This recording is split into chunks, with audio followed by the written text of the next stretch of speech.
A lot went down, trust me, and I'm here to share. Most importantly, I have another important information for those that have not heard of WWE ID. I want you to watch till the end. And Ava made an interesting announcement. I'll talk about that as we progress in the video as well. To be honest, at this point, I'm completely unhappy with the way wrestlers are cheating just to retain championship belts. It's no longer tasteful.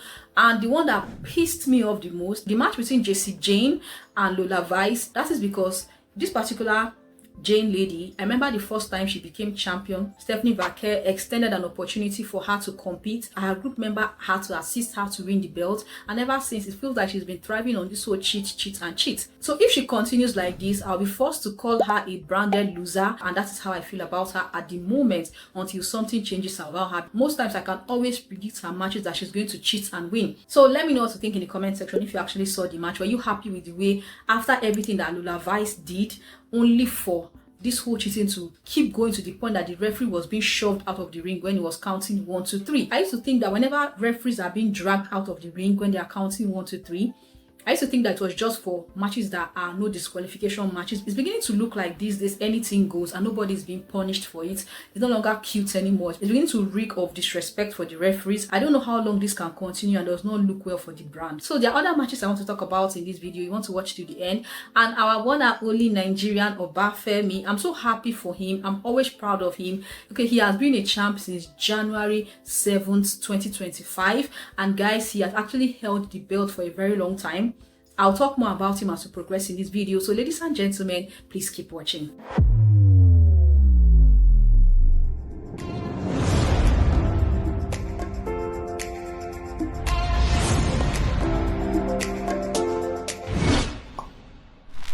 So hey guys, welcome to my YouTube channel. My name is Glory Rex. I love to talk about my hobbies, my discoveries, every other good stuff that I feel you guys should know about. Today's video is not left out of one of my interesting videos. I'm talking about NXT No Mercy 2025. A lot went down, guys, and I want to share with you, my returning subscribers.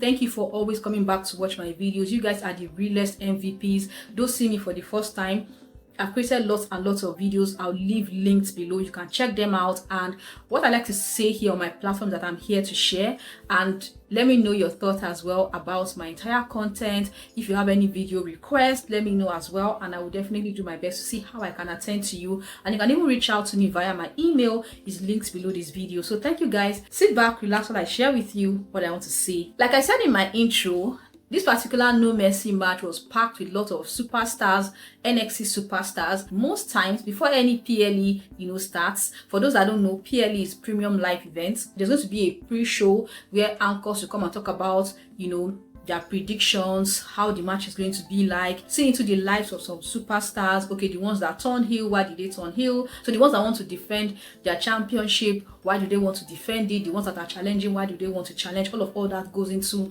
the pre-live event, and that actually went down. It was during that, pre-live event that we got to know that my one and only amazing Kelani Jordynne is now the new TNA Knockout Champion. I am a huge fan of Kelani.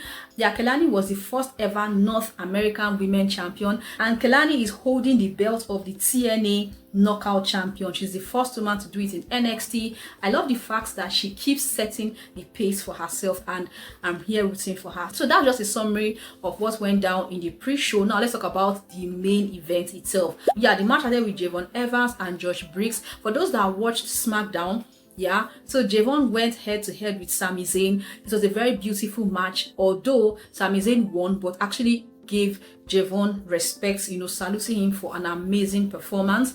As he was leaving the ring, he got knocked out by this particular guy called Josh, and so far so good. For what I know about Javon is that you cannot, disrespect him like that and think you get away with it. Of course, Javon retaliated with a win, at NXT No Mercy. So far so good. Thumbs up to Javon. I pray his career actually grows and blossoms, and we'll all be here to cheer him because he has always been putting his best foot forward. The second match was that of Sol Ruca and Jaida. So during the pre-live event, the person that was supposed to challenge Sol Ruca got injured. It was announced by Shawn Michaels that the person cannot compete. She got injured while training, so there would be a surprise superstar that will come and challenge, Sol Ruca. So unfortunately for Jaida, she lost the match. This is the first time I'm seeing something called a weaponized match, where weapons were designed in the ring. These particular ladies, they didn't take it easy with one another. What am I talking about? Jordynne Grace and Blake Monroe. Guys, these particular ladies, they went heads on. Jordynne Grace actually won with one of her moves, and that actually was the end of that whole controversy.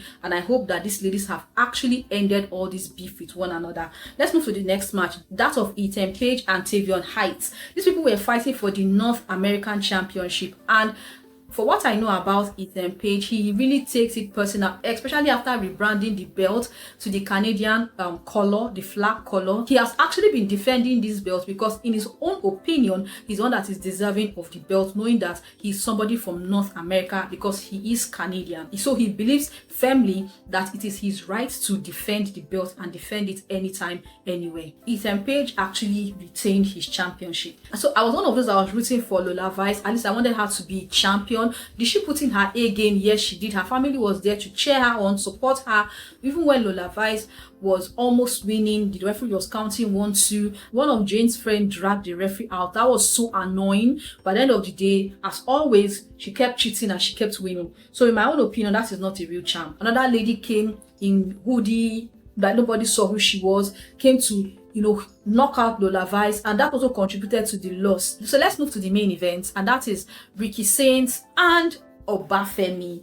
Ladies and gentlemen, I don't know if I've said this enough here on my platform. I am one of those that is really proud of Femi, his accomplishments, what he has done, putting Nigeria in the good light. He is not faking his accent to suit anybody. He sounds like me. You can hear him clear and square. Femi is unapologetic of how he speaks. He carries himself with so much grace, so much class.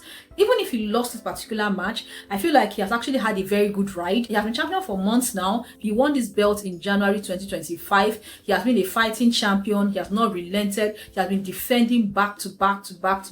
So come on, that is who I will call a champion, a fighting champ at that. And so far, I'm wishing Femi all the best. I'm rooting for him, even as he keeps, growing in his career or whatever it is that he chose to do. So I can't wait to see what is next for the ruler, like he calls himself, and I'm so happy for him. Let's talk about Ricky Saints. Ricky Saints is somebody that has an interesting story. During the pre-show, we're being shown some, glimpse of his life, his struggles. One emotional part was when he said, after trying this for years, getting emails that said no, only for him to get that window that says yes to him now, he's going to make sure that he personally dethrones Femi. That was actually strong. I'm happy he got the desires of his heart, and I can't wait to see how everything is going to turn out and how long he's going to retain this championship. So that is all that went down in the match. Now let's talk about other informations that I gathered from this whole event. The previous Tuesday before this particular event, when the show went off air, so some TNA superstars and some NXT superstars attacked each other. Ava has announced something called the Invasion. So I'm going to see how that progresses, and I'll come and give you guys updates. NXT versus TNA. So let's see how that unfolds, and I'll carry you guys along if I feel the need to.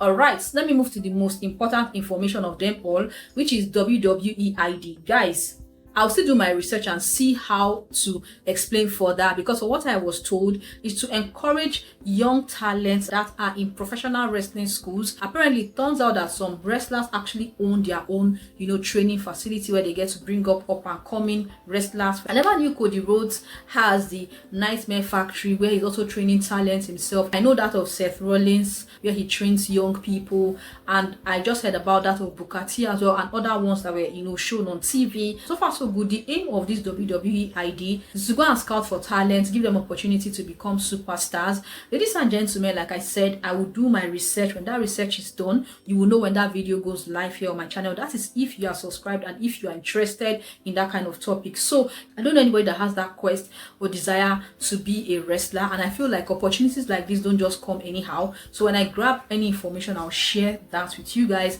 and I wish you all the best in your own journey as well. If you have not subscribed already, please subscribe. Click the red cute subscribe button, turn on post notification, that notifies you when I post another interesting video. Until the next one, au revoir, bye. Thank you, my crew. You're my starry sky, lifting me up, you make me fly. Every view, every like, you're my treasure chest. Thank you.